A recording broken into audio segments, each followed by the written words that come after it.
అదరగొట్టే కారం రంగు రుచి ఆచి కారం పొడి.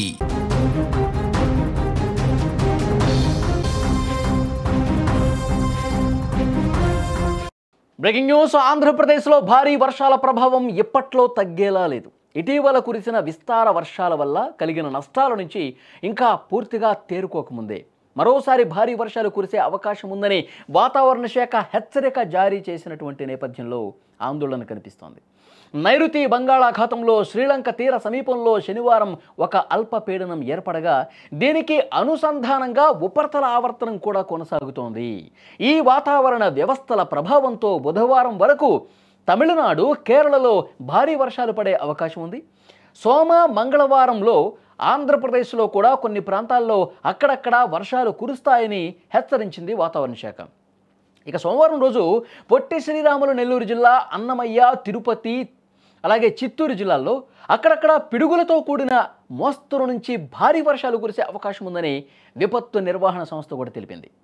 ప్రకాశం, వైఎస్ఆర్ కడప జిల్లాల్లో అయితే తేలికపాటిగా లేదంటే మోస్తరుగా వర్షాలు పడే అవకాశం ఉందని అంచనా వేసింది.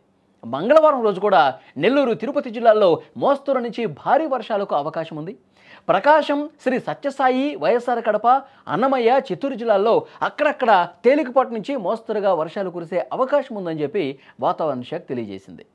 ఈ అల్పపీడన ప్రభావంతో దక్షిణ కోస్తా ప్రాంతాల్లో గంటకి 35 నుంచి 55 కిలోమీటర్ల వేగంతో గాలులు వీచే అవకాశం కూడా ఉందని అమరావతి వాతావరణ కేంద్రం హెచ్చరించింది. మత్స్యకారులు సోమవారం వరకు సముద్రం వేటకు వెళ్లకుండా జాగ్రత్తలు తీసుకోవాలని సూచించింది. ఇదే కాదు, మరో వానగండం కూడా ఉన్నట్టు వెదర్ రిపోర్ట్ చెప్తోంది. ఈ నెల 21వ తేదీ నాటికి ఆగ్నేయ బంగాళాఖాతంలో మరో అల్పపీడనం ఏర్పడే అవకాశం ఉందని వాతావరణ నిపుణులు అంచనా వేస్తున్నారు.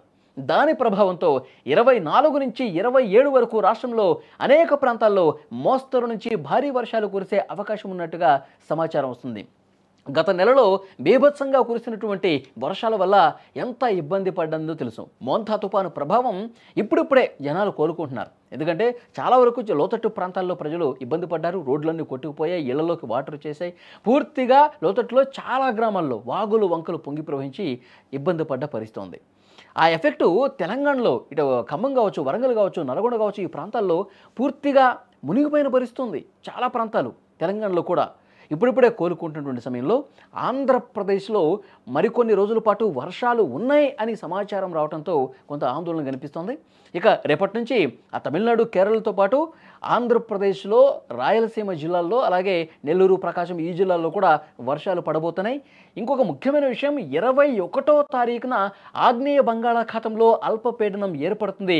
ఆ అల్పపీడనం బలపడితే మాత్రం వాయుగుండంగా మారి రాష్ట్ర వ్యాప్తంగా కూడా వర్షపాతం ఎక్కువగా నమోదయ్యే అవకాశం ఉంది. తీర ప్రాంత జిల్లాలు మరొకసారి వణికిపోయే ప్రమాదం ఉందని చెప్పి వాతావరణ శాఖ హెచ్చరిస్తున్నటువంటి నేపథ్యంలో ఆందోళన ఎక్కువైనటువంటి పరిస్థితి. మరి 21వ తారీఖు నిజంగా అల్పపీడనం బలంగా తయారైతే మాత్రం ఇటు కృష్ణా కావచ్చు, గుంటూరు కావచ్చు, ప్రకాశం, ఎన్టీఆర్ జిల్లా, తర్వాత తిరుపతి, చిత్తూరు, ఇటు ఆ ప్రభావం తెలంగాణ జిల్లాల మీద కూడా బాగానే పడే అవకాశం కనిపిస్తోంది. మరి ఆ అల్పపీడనం ఎంత మేరకు వాయుగుండంగా మారుతుంది? వాయుగుండంగా మారినటువంటి అల్పపీడనం, ఎందుకంటే ఆ ఆగ్నేయ బంగాళాఖాతంలో ఏర్పడినటువంటి ఈ అల్పపీడనం బలపడే ఛాన్సెస్ ఎక్కువ ఉంది. మరొకసారి భారీ వర్షాలు కురిసే అవకాశమే ఎక్కువ ఉందని చెప్పి అంచనా కడుతున్నారు ప్రస్తుతం అయితే. ఒకవేళ ఆ అంచనానే నిజమైతే మాత్రం పెద్ద ఎత్తున మళ్ళొక్కసారి 2 తెలుగు రాష్ట్రాల్లో భారీ వర్షాలు కురిసే అవకాశం ఉంది. ఆ విధంగా వాయుగుండంగా బలపడితే మాత్రం అప్పటికి అధికార యంత్రాంగం మరింత అప్రమత్తంగా ఉండి, గతంలో మోంతా తుఫాను వల్ల ఏ విధంగా అధికార యంత్రాంగం ముందస్తుగా అలర్ట్ అయ్యి అక్కడ ఏర్పాట్లు చేశారు, మళ్ళీ అలాంటి ఏర్పాట్లు చేయాల్సినటువంటి అవసరం ఉంది. తీర ప్రాంత జిల్లాల్ని మరింత అలర్ట్ చేయాల్సినటువంటి అవసరం ఉంది. ఇంకా వారం రోజులు ఉంది కాబట్టి చూడాలి. రేపటి నుంచి అయితే వర్షాలు అక్కడక్కడ మోస్తరు వర్షాలు కురిసే అవకాశం ఉందన్న సమాచారం మాత్రం వస్తూ ఉంది.